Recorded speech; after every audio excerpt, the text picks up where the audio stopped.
आज हम इस वीडियो के अंदर चैप्टर 1 सूरदास के पद पढ़ते हैं।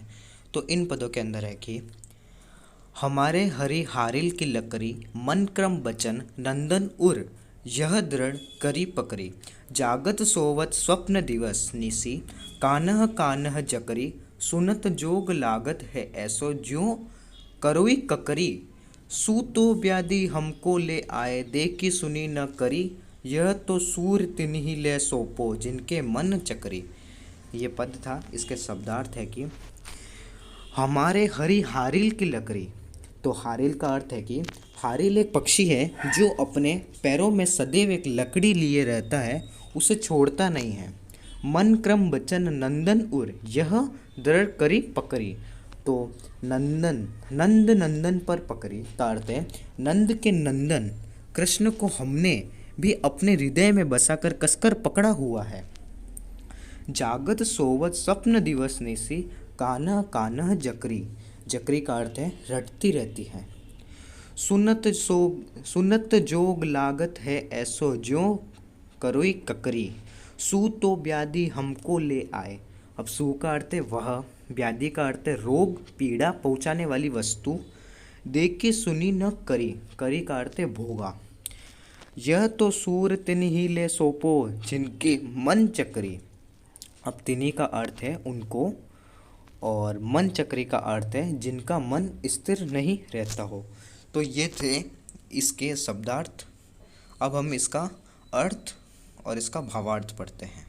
अर्थ है कि उपरोक्त पंक्तियों में गोपियाँ उद्धव से कहती है कि हे उद्धव, जिस प्रकार हारिल पक्षी अपने पंजों से लकड़ी को मजबूती के साथ पकड़े रहता है, लकड़ी को ही अपने जीवन का आधार समझकर उसे कभी गिरने नहीं देता, उसी प्रकार कृष्ण भी हम गोपियों के जीने का आधार है। हमने अपने मन, कर्म व वचन से नंद बाबा के पुत्र श्री कृष्ण को ही अपने जीने का आधार माना है। हमारा रोम रोम सोते जागते दिन रात स्वप्न में भी कृष्ण का ही नाम जपता रहता है। इसलिए गोपियों को उद्धव का योग संदेश किसी कड़वी ककड़ी के समान लगता है। गोपियाँ कहती है कि हे उद्धव, हमें तो कृष्ण के प्रेम का रोग लग चुका है, अब हमें तुम्हारे इस योग संदेश का रोग नहीं लग सकता। हमने ना कभी इसके बारे में सुना है, ना कभी जाना है और ना ही कभी इसको देखा है। तुम जो यह योग संदेश लाए हैं वह जाकर किसी और को सुनाओ जिसे कृष्ण के प्रेम का रोग न लगा हो। हमें तो कृष्ण के प्रेम का रोग लग चुका है, अब इस योग संदेश का हम पर कोई असर नहीं होने वाला। अभी हमने इसके अर्थ और भावार्थ पढ़े थे, ये इसके शब्दार्थ थे।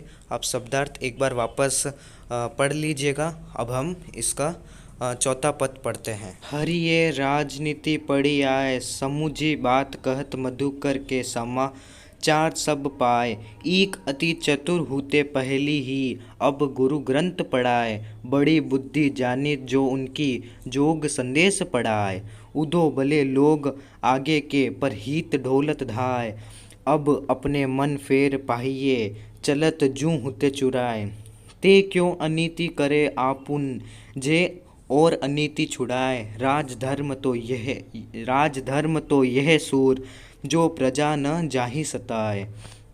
इनके शब्दार्थ है कि मधुकर का अर्थ है भोरा, उद्धव के लिए गोपियों द्वारा प्रयुक्त संबोधन, होते का अर्थ है थे, पढ़ाए का अर्थ है भेजा, आगे के अर्थ है पहले के, पर हित का अर्थ है दूसरों के कल्याण के लिए, डोलत धाय का अर्थ है घूमते फिरते थे, फेर का अर्थ है फिर से, पाहिए का अर्थ है पा लेंगी, अनित्य का अर्थ है अन्याय।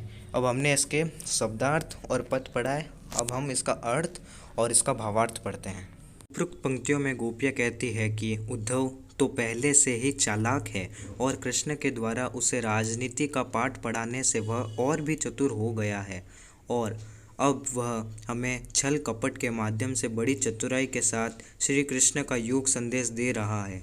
गोपियाँ व्यंग्यपूर्ण उद्धव से कहती है कि कृष्ण ने राजनीति बहुत पढ़ ली है, अब वो किसी चतुर राजनीतिज्ञ की तरह हो गए हैं, इसलिए स्वयं न आकर उन्होंने उद्धव को हमारे पास भेज दिया है। वह कहती है कि वैसे कृष्ण पहले से ही बहुत चालाक थे, लेकिन अब उन्होंने बड़े बड़े ग्रंथ पढ़ लिए हैं जिनसे उनकी बुद्धि काफ़ी बढ़ गई है। इसलिए उन्होंने उद्धव को हमारे पास योग संदेश देकर भेजा है और वो उद्धव से ही यहाँ के सारे समाचार प्राप्त कर लेते हैं। उद्धव जी की इसमें कोई गलती नहीं है, उनको तो दूसरों का कल्याण करने में बड़ा आनंद आता है। गोपियाँ उद्धव से कहती है कि आप जाकर कृष्ण को यह संदेश दीजिए कि वो जब गोकुल से मथुरा गए थे तो हमारे हृदय भी साथ लेकर गए हैं, वह हमें वापस कर देंगे। वो अत्याचारियों को दंड देने के लिए गोकुल से मथुरा गए थे, लेकिन अब वो खुद ही अत्याचार करने में लगे हैं। सो हे उद्धव, कृष्ण से जाकर कहिए कि एक राजा को हमेशा अपनी प्रजा के हित का कार्य करना चाहिए, उनको कभी दुख नहीं देना चाहिए, और यही राजधर्म है। तो ये तो थे सूरदास जी के पद और इनके भावार्थ। अब इनके क्वेश्चन आंसर हम अगली वीडियो में देखेंगे। आप ये सारे पद और भावार्थ लर्न कर लीजिएगा, शब्दार्थ एक बार अच्छे से पढ़ लीजिएगा, और हम इसकी अगली वीडियो में इसके क्वेश्चन आंसर करेंगे। Thank you.